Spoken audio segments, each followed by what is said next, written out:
Les doy la bienvenida entonces a ambos y a todos quienes nos acompañan, empezando por nuestra rectora, como les decía hace algunos instantes. Para nosotros este es un conversatorio importante, es el segundo de una serie de diálogos en los que buscamos conversar sobre los momentos que vive nuestro país y sobre todo aportar a una reflexión sobre la mejor manera de que nos vaya bien y de que Chile salga adelante de esta coyuntura difícil. Nos acompañan esta mañana dos tremendas figuras. En primer lugar, Evelyn Matei Fornet, una figura clave de la centroderecha chilena en términos políticos, exdiputada, exsenadora, excandidata presidencial y alcaldesa de la comuna de Providencia, una comuna en la que nosotros estamos insertos además, así que para nosotros es muy sensible. Nos acompaña también don Claudio Castro Salas, una figura en la renovación de la oposición en Chile, en términos políticos, expresidente de la Federación de Estudiantes de la Universidad Católica, dirigente del Techo para Chile, director social para América Latina y el Caribe de Un Techo para mi país, y hoy día alcalde de la comuna de Renca. Les agradezco a ambos estos minutos que nos han dado para conversar. Esta es una conversación que estimamos va a durar no más allá de 45 minutos, como les he comprometido, y lo que me importa y nos importa a todos nosotros es escuchar la opinión de ustedes. Así es que, sin más, cuando los invitamos hace unas 2 semanas atrás y ustedes aceptaron participar, la verdad es que la situación que vivíamos en el país se veía compleja, pero se ha deteriorado en términos sanitarios, en términos económicos, los datos no son buenos. Y yo quisiera, entonces, es inevitable partir o comenzar preguntándole primero a la alcaldesa Matei, luego a Claudio Castro, ¿dónde estamos? Desde la perspectiva privilegiada que entrega el ser una alcaldesa o un alcalde. ¿Dónde estamos? ¿Cuáles son los elementos fundamentales de este momento que estamos viviendo? ¿Y cuáles son las pistas para salir? Alcaldesa Matei. Estamos en una situación desesperada, probablemente la peor crisis de Chile en los últimos 100 años. Por un lado, tratando de que no se nos muera la gente y que no se atiborren los hospitales, sin embargo, con un grado de desacato a las normas de distanciamiento brutales. En algunos casos, el distanciamiento no es posible porque las viviendas son tan pequeñas y porque además las personas realmente todavía no están recibiendo toda la ayuda. En otros casos, el desacato es absolutamente voluntario y reiterado. Nosotros, por ejemplo, anoche solamente 450 personas detenidas por no respetar el toque de queda. De tal manera que, a mi juicio, estamos viviendo, y por otra parte, esta cuarentena tan brutal nos está llevando a una destrucción completa de la economía. Se están quebrando muchas empresas, mucha gente está perdiendo el empleo. Ayer supimos 15,6% de desempleo, y esto está recién empezando porque solamente tomó 2 semanas de marzo, por lo tanto no ha tomado la peor parte.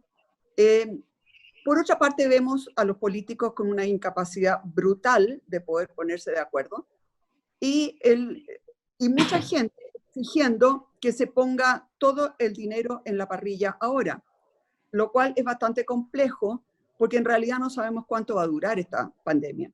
Si nosotros nos gastamos todo en los próximos 12 o 18 meses, como están sugiriendo muchos, ¿qué pasa si es que hay un terremoto en el mes 19? ¿Qué pasa si en el mes 19 todavía no hemos salido y hay que poner mucho dinero, por ejemplo, para echar a andar la economía nuevamente? Y además yo me pregunto quién va a ir a trabajar si va a tener un ingreso asegurado de 300.000 pesos. ¿Quién va a salir a trabajar si va a ser mucho más cómodo seguir recibiendo los 300.000 pesos? Entonces, la verdad es que estamos en una situación desesperada. Yo estoy absolutamente de acuerdo en que tiene que haber mucha ayuda para que la gente no tenga que salir de sus casas, pero me temo que en la medida que siga avanzando la cuarentena, cada vez menos gente va a respetar la cuarentena, y por lo tanto estamos además en el peor de los mundos. Una cuarentena que no necesariamente está funcionando para detener el virus, pero una cuarentena que está destruyendo absolutamente nuestra economía y que por lo tanto nos va a poner en una situación de pobreza salvaje. Por eso que es tan sumamente importante ir conversando para ver cómo salimos todos juntos de esta pandemia, porque a esta altura ya no se trata de si es el gobierno de Piñera o si sencillamente estamos hablando si Chile va a ser gobernable o no va a ser gobernable en los próximos 10 años. Gracias, alcaldesa. Don Claudio. Sí, bueno, gracias de nuevo por la invitación, un gusto compartir este panel. Estamos en un momento crítico y déjenme retratarlo de la manera más cruda que puedo, que es la realidad. En este minuto en nuestro servicio de urgencia, en una comuna de 160.000 habitantes, tenemos 5 personas que están muriéndose por COVID y que ya no las recibe el Hospital Félix Bulnes, que es el que nos corresponde a nosotros. Invocamos ley de urgencia y tampoco la reciben las clínicas privadas, además esta idea de que los hospitales están funcionando y todos los centros de salud como un solo gran hospital, no requiere un montón de dimensiones administrativas que son complejas de enfrentar, y frente a la urgencia es más complejo todavía. Entonces en la práctica nosotros estamos en este momento mandando a gente a su casa a morir. Esa es la realidad que estamos teniendo en este minuto, con toda la carga emocional que eso trae también para el equipo de salud, para las familias de esas personas, para qué decir, para la gente que no llega a comprender por qué llega al centro de urgencia, probablemente después de pasar una noche terrible, personas que también tienen afecciones respiratorias, pero que porque no se están muriendo no las estamos pudiendo atender. Y todas esas personas probablemente hace 2 meses atrás hubiesen calificado para estar hospitalizadas en el Félix Bulnes, y hoy día sencillamente no lo están. Y esto no partió hoy día, esto nosotros lo venimos viviendo hace al menos 2 semanas. Y es una cuestión muy fuerte. Mi experiencia como alcalde, más bien mi experiencia anterior, profesional, no había estado vinculada al ámbito de la salud, y he conocido y me he vinculado por la pega que tenemos. Nosotros estamos a cargo de la administración de la red de salud de atención primaria. Es bien impresionante ver y darnos cuenta de todo lo que tenemos que trabajar para transformar también nuestro servicio en general, nuestra red de salud, tanto pública como privada en Chile.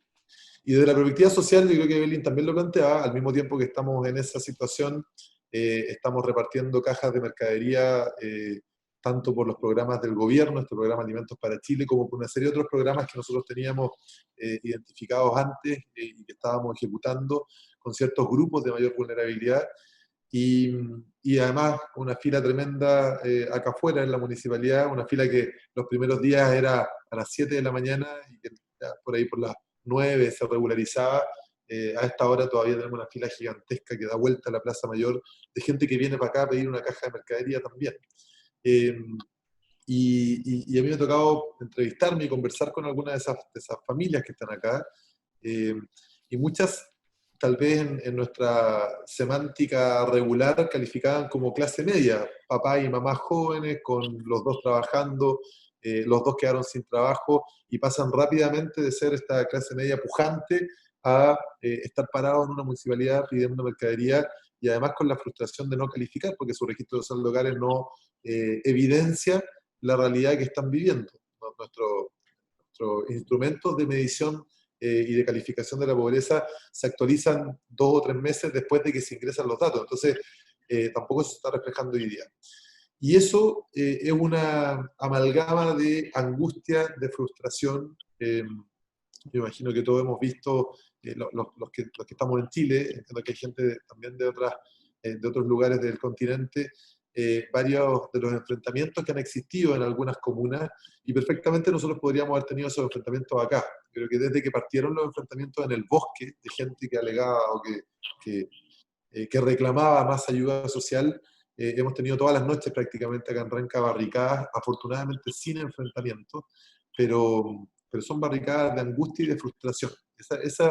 Ahí estamos, esa es la realidad que estamos viendo. Yo coincido con Evelyn respecto de la deuda, ¿no?, del sistema político. Esto es algo que probablemente nos encontramos con Evelyn hace 5 meses atrás en un foro, mientras estábamos en la crisis social, y el diagnóstico era exactamente el mismo, era nuestro sistema político que no logra ponerse a tono con lo que está viviendo el país y poder buscar también mecanismos para salir con una unidad de esta crisis. Y todo esto acelerándose, o sea, estamos, yo creo que también acá desde el relato que se ha ido construyendo en los medios de comunicación, también desde quienes tenemos roles de vocería, todos en Chile nos compramos hace 3 semanas que estábamos en un momento ya más o menos como solucionando esta crisis, y lo que vemos es que nos falta mucho más de profundización todavía. Y los tal vez pistas de la salida, yo creo que ahí sí tengo una diferencia con Evelyn. Yo creo que no podemos estar hoy día pensando o sea, no estoy haciendo un llamado a actuar con irresponsabilidad fiscal, pero a mí me parece que hoy día en Chile debería estar forjándose el sistema de protección social del futuro, y no solamente las ayudas urgentes que requieren las familias en esta crisis. Con ese criterio, nosotros vamos a estar repartiendo cajas durante 3 meses, a gente que no ha recibido caja, me refiero. O sea, estamos repartiendo 500 cajas diarias, y tenemos 160.000 habitantes, no vamos a llegar a las personas que están pasando hambre hoy día. Tenemos ya en Renca 45 ollas comunes. La semana pasada, a esta altura, teníamos 18. O sea, están floreciendo las ollas comunes, son también focos de contagio. Y a mí me parece que es importante echar mano a la capacidad que tiene Chile de endeudamiento. No respecto a lo que se me ocurre a mí, yo creo que han habido algunos esfuerzos bien interesantes de economistas relativamente transversales para plantear ir más allá respecto a lo que estamos haciendo hoy día.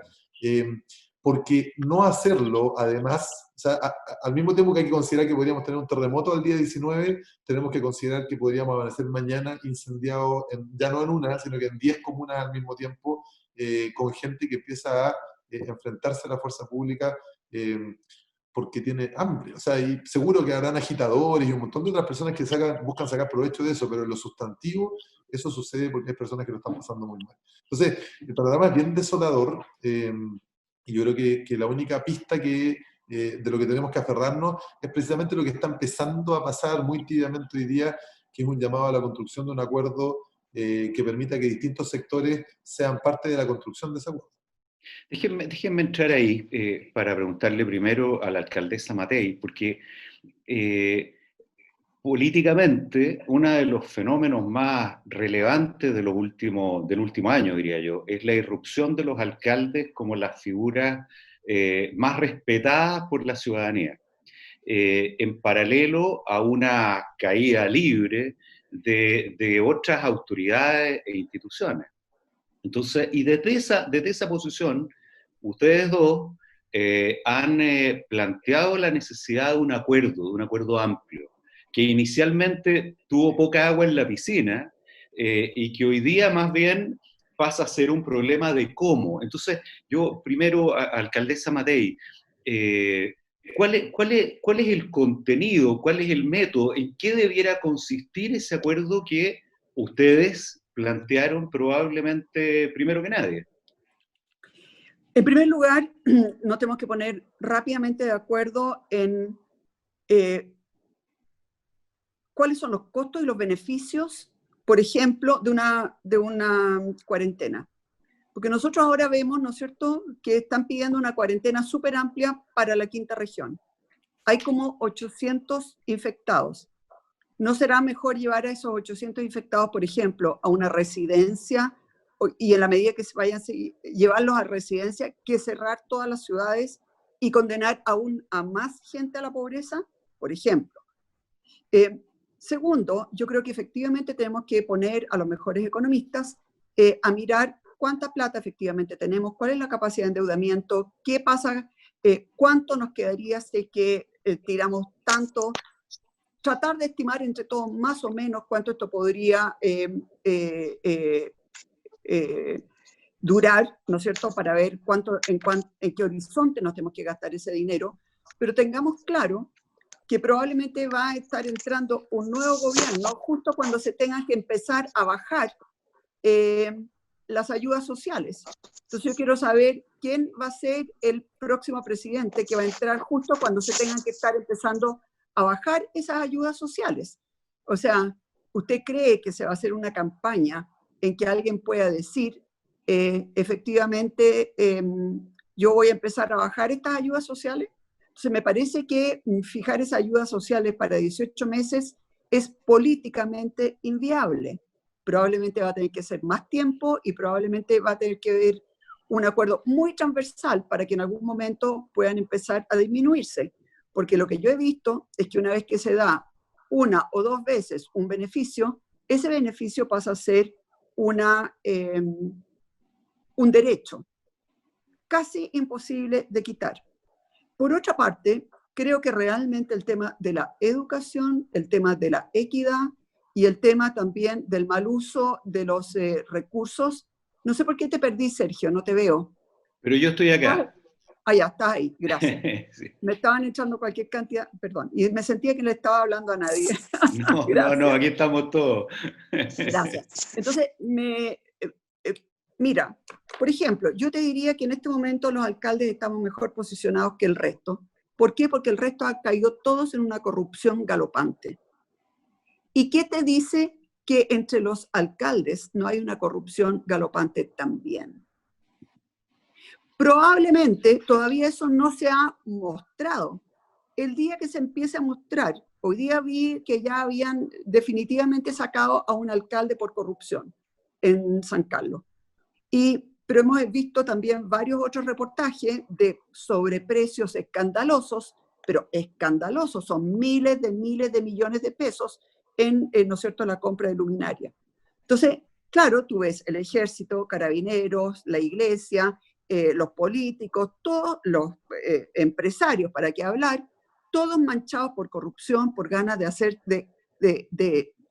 arreglarse los bigotes rápido. Pero ¿quién te dice que eso no esté pasando en los municipios? A lo mejor se ha investigado menos nomás. Entonces, yo tampoco soy de las que estoy súper optimista de que los alcaldes vamos a seguir con estos grados de aceptación. O sea, yo creo que mientras nosotros no sancionemos, pero en forma brutal, el robo, el crimen de cuello y corbata, el aprovecharse de los puestos públicos, el aprovecharse, ¿no es cierto?, de los consumidores, en el caso de las empresas. Mientras nosotros eso no lo sancionemos en forma brutal, nadie le va a creer a ninguna autoridad. Esta es una crisis de credibilidad por la frescura y por el abuso que ha habido de distintos tipos de autoridades, en unos casos abusos sexuales, en otros casos abusos económicos, en otros casos robo, etc. Por lo tanto, esa para mí es una parte pero fundamental. Si eso no lo tratamos ahora, nadie va a tener credibilidad.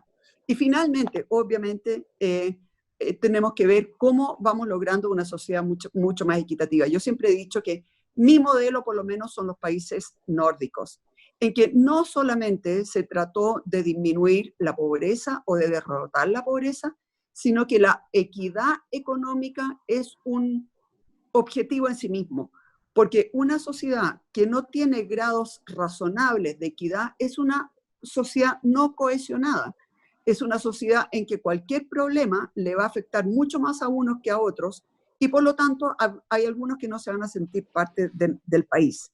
Y eso es lo que estamos viviendo ahora. Así que en realidad yo por ejemplo veo como Finlandia, que no era un país rico hace 50 años atrás, firmaron una serie de acuerdos políticos y sociales, pero por ejemplo en el tema de educación no importa quién sea el gobierno, porque tienen una ruta fijada, saben a dónde van y saben además que la educación es la base de cualquier equidad social, ¿no es cierto?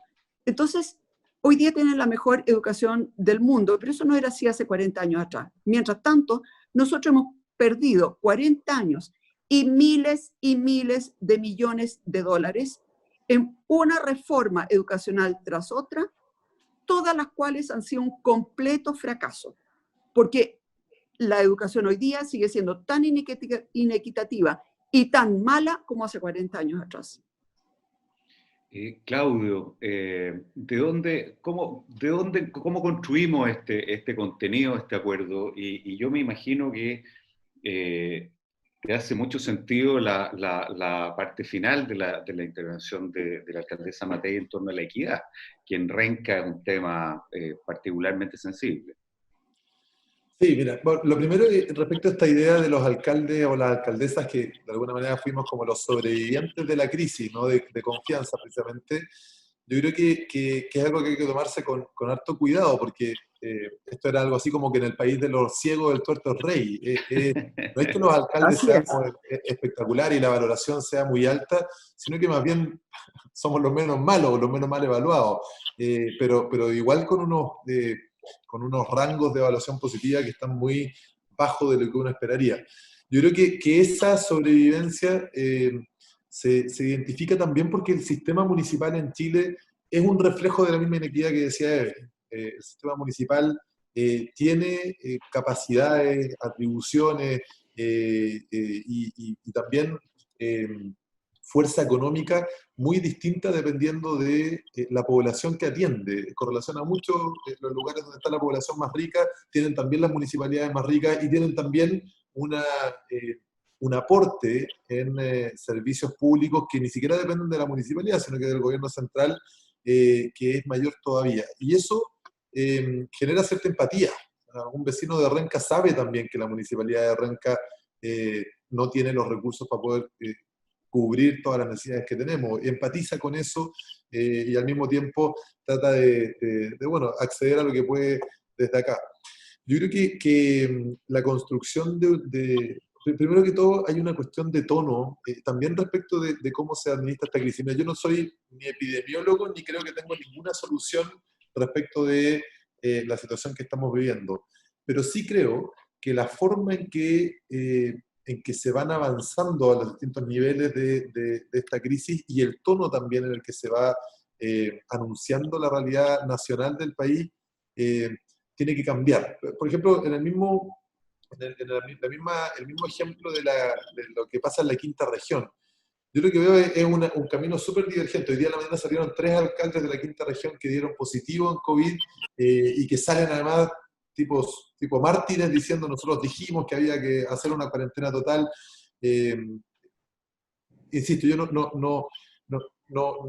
no tengo los elementos para decir si es que la cuarentena total o la cuarentena parcial o lo que optó ahora el gobierno, que esta estrategia de que todo el mundo que da positivo vaya a hospitales sanitarias, era la mejor estrategia para enfrentar esta situación.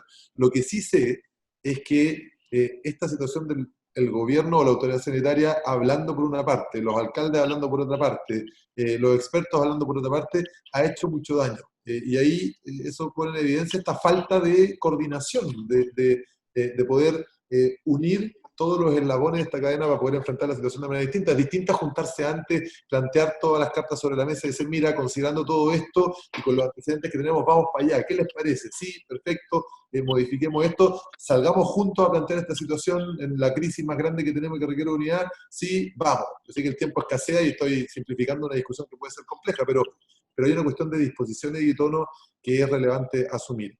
Y respecto de la última parte de la intervención de Eric, yo por cierto que concuerdo, ¿no? La idea de construir una realidad donde la justicia y la equidad prevalece, creo que eso necesariamente requiere un esfuerzo de descentralización súper importante. Y eso tiene que ver con que, la pregunta para mí es cómo configuramos un Estado donde el Estado provea servicios comparables en su calidad sin importar dónde las personas vivan, y al mismo tiempo que el Estado genere incentivos para que la inversión privada también se distribuya equitativamente por todo el territorio. Y eso no es lo que tenemos hoy día. Hoy día el Estado trata distinto a una persona en Chile dependiendo de dónde vive. Lo trata distinto de acuerdo a la calidad de la infraestructura pública, de acuerdo a la calidad de la educación pública y la infraestructura de esa educación pública, y lo mismo con el sistema de salud que nosotros vemos hoy día. Y ahí la discusión tiene que revertirse. Yo creo que esto está muy encadenado. O sea, finalmente la desigualdad que pone en relieve esta pandemia está muy relacionada con lo que conversábamos el 18 de octubre. Y por eso creo que el camino el camino para canalizar una conversación sustantiva, yo creo que sigue siendo el debate constitucional.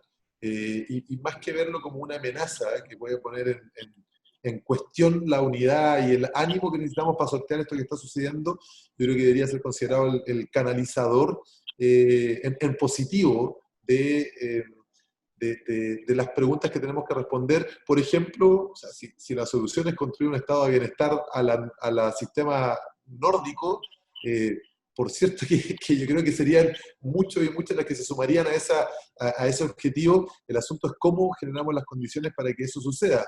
Y eso requiere un montón de cambios institucionales que me parece a mí que terminan desembocando también en este proceso constituyente que está un poquito a medio morir saltando, pero que en la práctica, si lo dejamos morir, va a ser una tensión que se va a sumar a todo el episodio que estamos viviendo.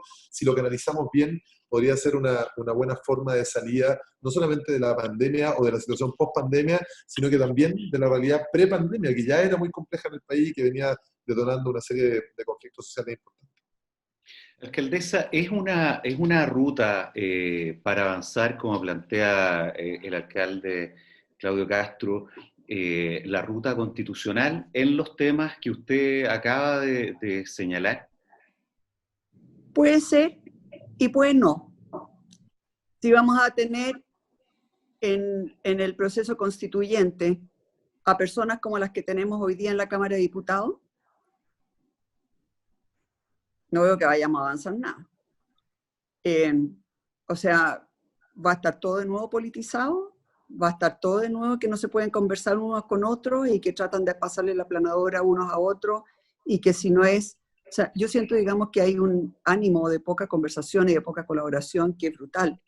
Porque estamos en una pandemia terrible y estuvimos después del 18 de octubre en un momento espantoso. ¿Qué es lo que de verdad impide llegar a un acuerdo hoy día en el Congreso o en el Senado? ¿Y quién me dice que el ánimo en ese proceso constituyente va a ser distinto? Porque lo que dice Claudio es lo que yo quisiera, que pudiéramos tener una muy buena conversación y que pudiéramos llegar realmente a plantearnos cómo llegamos nosotros a ser una sociedad. Insisto, a mí lo que me gusta, en Alemania nunca se habla de economía de mercado, nunca. Siempre se habla de economía social de mercado. Eso es lo que yo creo. Y para mí esas son las sociedades a las que yo admiro, no son las sociedades, o sea, yo creo en las recetas del mercado, no en las recetas de la izquierda, ¿no es cierto?, tradicional. Pero obviamente que con un aspecto social súper importante que tú lo ves en Dinamarca, en Suecia, en Noruega, en Finlandia, en Alemania, en muchos de esos países, y que lo ves bastante menos en general en las sociedades más latinas. Entonces, hay como otro espíritu de qué es lo que es la sociedad. Hay una cosa, bueno, hay muchos creemos que eso tiene que ver también con la religión. Entonces, si alguien me dijera, vamos a tener ese tipo de conversación en el proceso constituyente, me pregunto, bueno, ¿y por qué no podemos tener esa conversación hoy día en el Congreso? ¿Van a haber personas diametralmente distintas? ¿Se van a elegir en forma distinta? ¿Vamos a poder elegir a pura gente sensata en esa comisión constituyente? ¿O al contrario, van a poner en riesgo los pilares más básicos, ¿no es cierto?, para que una sociedad construya y nos vamos a ir a una cosa muchísimo más populista y muchísimo más enredado? Entonces, a mí me encanta el pensamiento de Claudio, pero muchas veces me pregunto si no será wishful thinking. Eso es lo que quisiéramos, pero al final la realidad va a ser distinta. Porque personas que ya han jurado ante Dios o que han prometido ante la Constitución que iban a hacer todo lo posible, personas que fueron electas, hoy día no son capaces de mover un dedo. Hemos visto, por ejemplo, la vergüenza de que no van a haber más reelecciones, pero eso va a ser a partir como del año 38 o del 2040. De eso estamos hablando. O sea, siguen riéndose de todo Chile. No tienen ningún tipo de vergüenza, no tienen ningún tipo de responsabilidad. Entonces, si alguien me dijera, sí, no vamos a tener ese tipo de gente, sino que vamos a tener mucha gente muy sensata, muy dialogante, sí, me encantaría el proceso constituyente. No veo quién me lo puede... O sea, veo bien baja la probabilidad de poder tener una conversación sensata ahí cuando no la hemos podido tener ni en la Cámara de Diputados ni en el Senado. Alcalde Castro, me pongo aquí en este punto. Siendo diputado, voté a favor del fin del sistema electoral binominal, en el sentido o con el objetivo de favorecer una mejor representación. Se planteaba que eso era algo que iba a contribuir a legitimar la actividad política, a representar de mejor manera y por lo tanto a legitimar. Obviamente no fue suficiente. Tenemos hoy día, estamos en la última etapa de un debate parlamentario que pone límites a la reelección de las autoridades públicas, incluyendo los alcaldes, como acaba de plantear bien la senadora Matei, y precisamente la senadora Matei, la alcaldesa Matei, la fuerza, la Evelyn, fuerza de la costumbre, alcaldesa.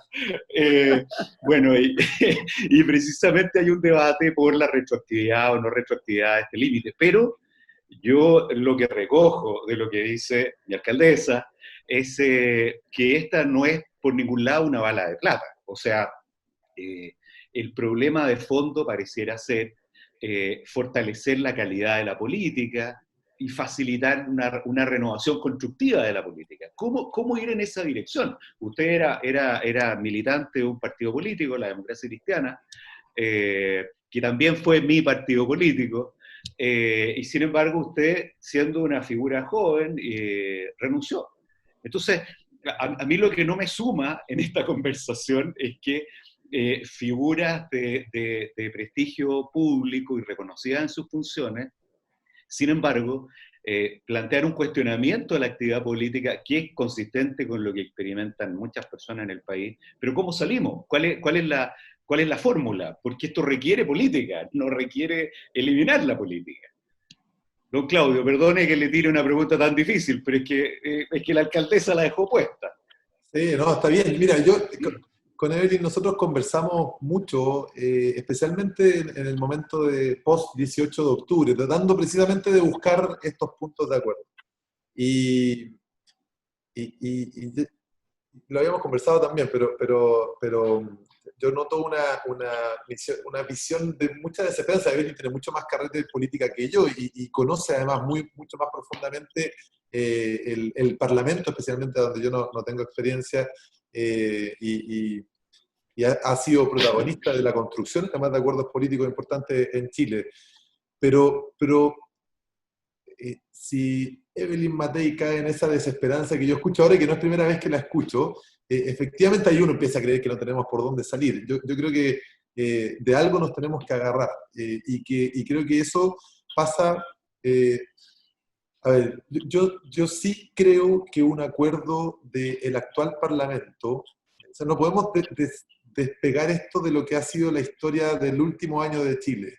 Y eso pasa por una crisis, la crisis de legitimidad más profunda que ha vivido nuestro sistema democrático. Eso tiene que ver con que, a pesar de que fueron parlamentarios electos, hay una sensación de deslegitimidad en esa representación. Uno la puede cuestionar o no. En mi caso, por ejemplo, yo también creo que si un representante electo gana democráticamente una reelección, a mí me parece que es legítimo que continúe. O sea, para eso son las elecciones precisamente. Pero creo que hoy día hay gestos que son relevantes considerando esta historia del último tiempo. Y esos gestos hay que hacerlos también. Yo creo que la construcción y el acuerdo para una nueva constitución no puede surgir de este Parlamento porque no va a tener algo que es fundamental para procesos tan profundos como este, que es legitimidad en la sociedad. Uno podría preguntarse, bueno, ¿qué garantiza que el próximo Parlamento entonces lo tenga más que este, o que el próximo, qué sé yo, mecanismo constituyente tenga más legitimidad? Es una apuesta, pero yo creo que es una apuesta que vale la pena atravesar, dado lo que hemos vivido este último año. Insisto con eso, es difícil desapegarse de lo que ha sido. Nosotros tuvimos en algún momento, o sea, la salida de los militares en esta pandemia es distinta a la salida que tuvimos de los militares después del 18 de octubre.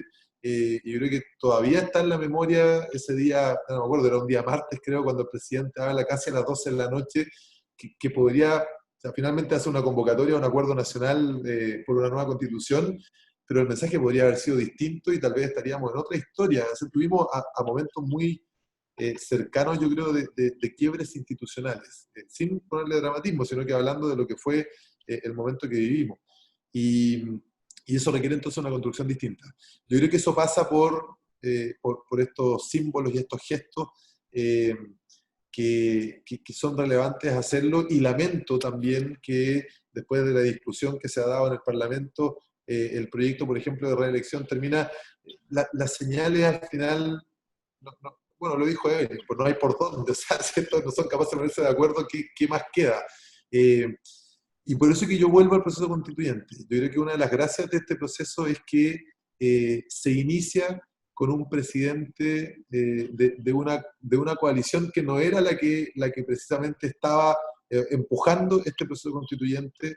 Todo esto se ha desfigurado un poquito por los cambios de los plazos producto de la pandemia, el cambio de las fechas de las elecciones, pero el diseño original era que esta iba a ser la nueva constitución firmada por el presidente Piñera. Y eso tiene un símbolo también tremendamente importante respecto de cómo se defendía la institucionalidad vigente de ese proceso, versus lo que podría haber sido este quiebre institucional que yo decía anteriormente.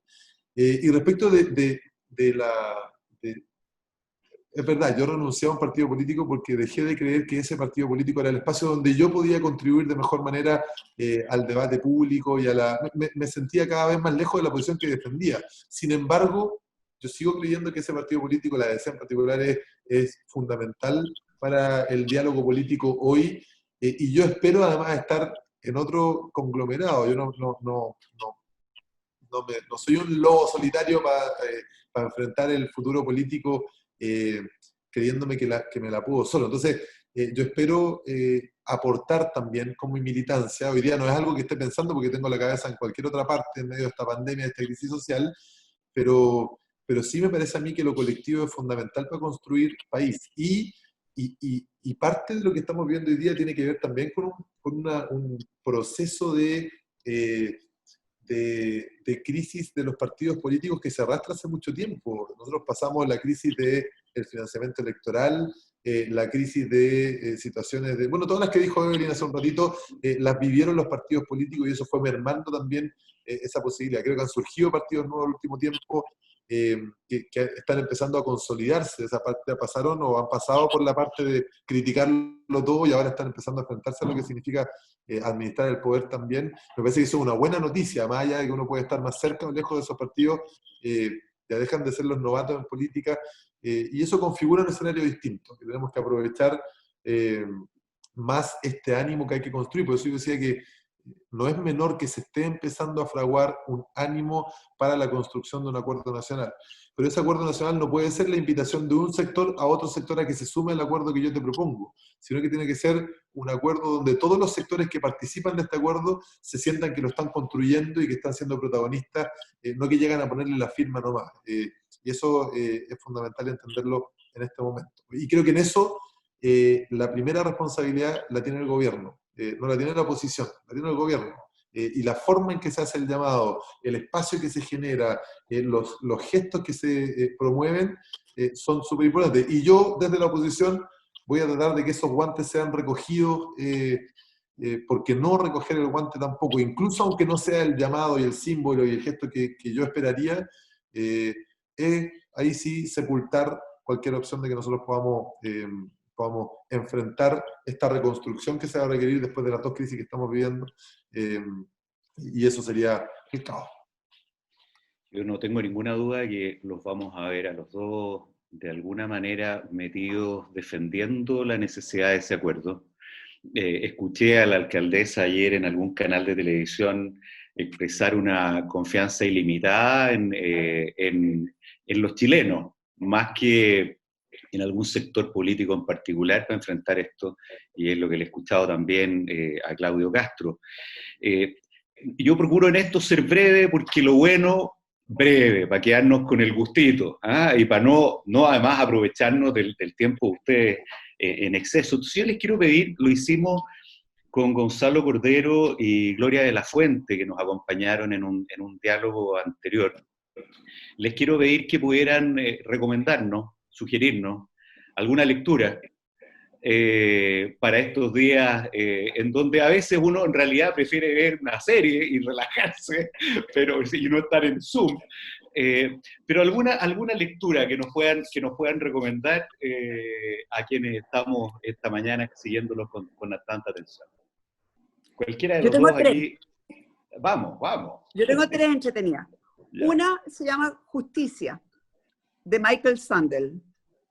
Perfecto. Está en Chile, está en castellano, es un filósofo, pero en realidad muestra cómo los conceptos básicos de la filosofía se pueden aplicar básicamente a todas las discusiones que estamos teniendo hoy día. Es de verdad muy entretenido. Y se le puede ver también en montones de talks, de charlas, Sí. porque es una persona que está viva.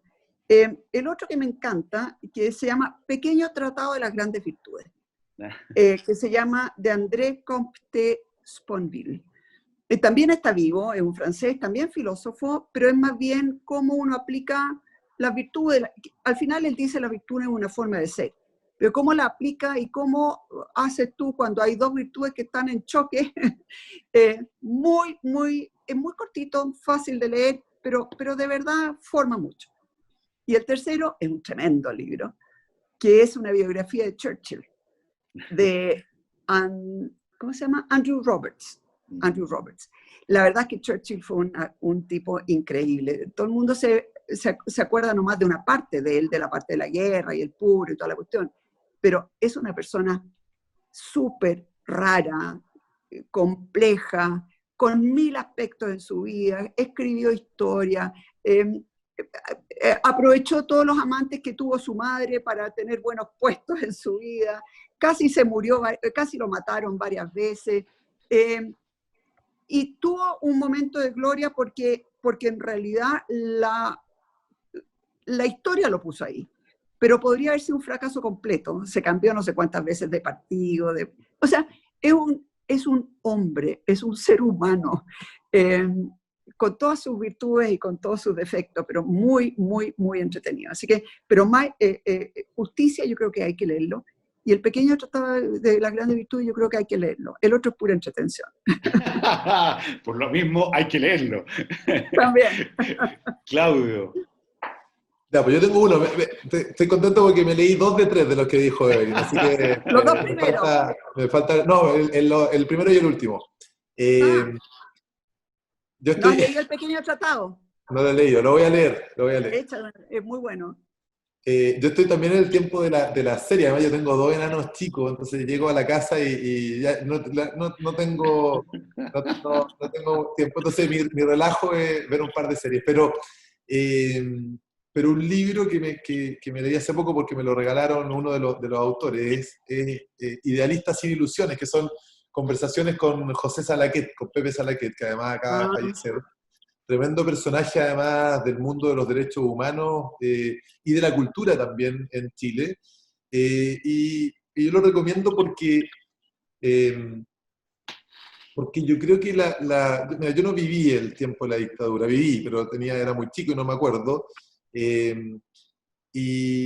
me parece que las claves que da Pepe Salaquet respecto de lo que significó para él también salir de los maximalismos y poder, a propósito de lo que estábamos conversando, poder llegar a entender que buscar los puntos en común era una cuestión tal vez la más difícil, pero la más importante en política, y llevar eso en una discusión, además una conversación súper amena, porque los que lo entrevistan además son dos exalumnos de él, entonces son alumnos entrevistando a su profesor, es una conversa bien chora,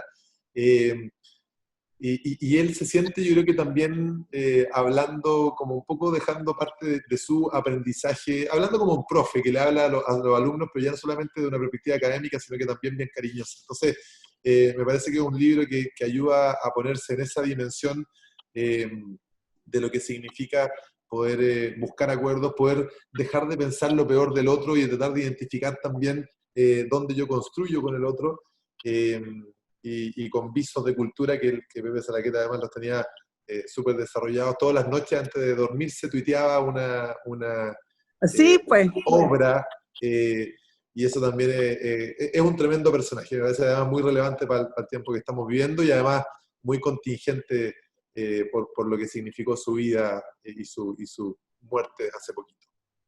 Oye, perdón, recordando a don José Salaquet y escuchando a Claudio hablar sobre él, me acordé mucho sobre otra persona que yo quise y admiré mucho, que es don Edgardo Benninger. Así es. Él construyó una cantidad de acuerdos mientras estuvo en el Senado, pero que no les puedo contar, y siempre calladitos, nunca aparecía en la prensa, nunca lo que tú hablabas con él se quedaba y tú le decías, esto tiene que quedar entre los dos, quedaba entre los dos, pero él usaba esa información para tratar de construir acuerdos. Y hay un libro también de él, ¿cómo? No me acuerdo cómo se llama, algo de hambre. Hay uno maravilloso que es La Igual Libertad. La Igual Libertad, sí. La Igual Libertad. El La quiebre de la democracia, así lo vivimos. Sí, de verdad, ese es otro hombre que hay que tratar de seguir, porque lo que él contribuyó a que Chile pudiera avanzar fue, la gente no se lo puede imaginar. Un verdadero idealista sin ilusiones. ¿Cómo? Un verdadero idealista sin ilusiones. Así es, así es.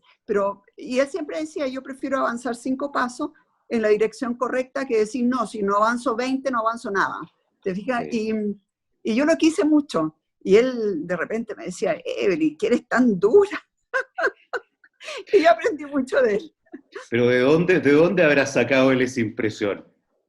No tengo idea. ¿De dónde? Pues yo de verdad quiero agradecerles a ambos, la Evelyn, como dice ella, Claudio.